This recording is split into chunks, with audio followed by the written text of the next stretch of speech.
शाळांच्या 50 मीटर परिसरामध्ये junk food विक्रीवर बंदी घालण्यात आली आहे। विद्यार्थ्यांच्या आरोग्याच्या दृष्टीने अन्न व औषध प्रशासनाने हा निर्णय घेतलेला आहे। शाळांच्या बाहेर नेमकी परिस्थिती काय आहे याचा हा रियालिटी चेक पाहूया।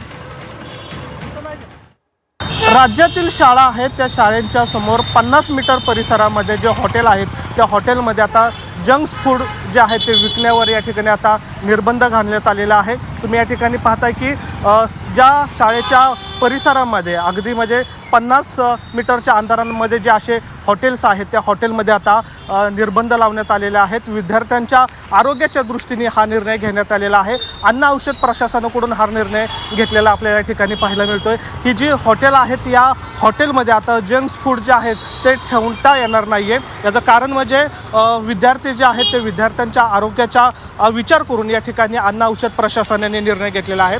पुण्यातली ही न्यू इंग्लिश स्कूल आहे। या न्यू इंग्लिश स्कूलच्या समोरच या ठिकाणी खाऊ गल्ली आहे। या ठिकाणी आपण पाहतोय की अनेक दुकानं जे आहेत आणि नेमकं या दुकानांमध्ये काय विकलं जातं याची रियालिटी टेस्ट जी आहे ती आता G24 मार्फत केली जाणार आहेत। या ठिकाणी अनेक दुकानं जे आहेत आपण दुकानदारांकडून विचारूयात नेमकं या हॉटेलमध्ये काय दिलं जातं। आणि आता अन्न औषध प्रशासनाने जो निर्णय घेतलेला आहे त्या निर्णयाकडे तुम्ही कसं बघताय? विद्यार्थ्यांच्या आरोग्यासाठी आता जंक फूड जे आहेत ते बंद त्याच्यावर बंदी असणार आहे। मग तुम्ही व्यवसाय करताना कसं तुम्हाला अडचणी येऊ शकतात?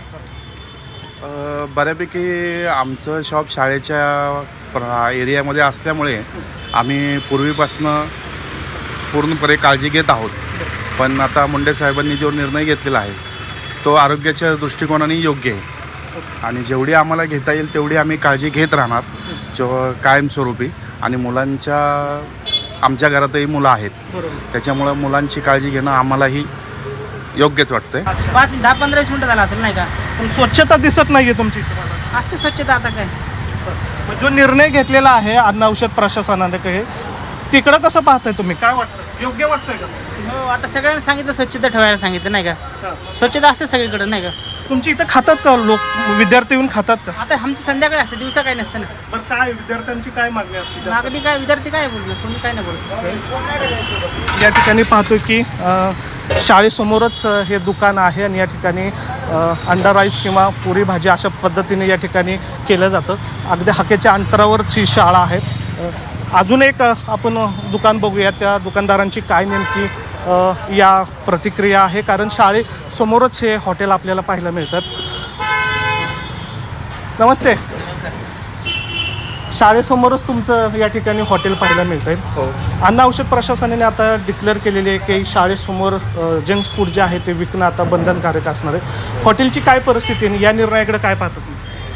या निर्णयाकडे मी खूप पॉझिटिव्ह वेने बघतो। या निर्णयाचं मी स्वागतच करतो। अतिशय घाणेरड्या पद्धतीने अस्वच्छता आपल्याला पाहायला मिळत आहे आणि ते हॉटेल जे आहे ते अगदी शाळेच्या समोर असल्याचं आपल्याला पाहायला मिळत आहे। त्यामुळं हा जो निर्णय आहे या निर्णयाकडे पालकांनी स्वागत केलेलं आहे। मात्र हॉटेल व्यावसायिक जे आहेत त्यांच्यामध्ये अजूनही अवेअरनेस झाल्याचं कुठेही दिसून येत नाही।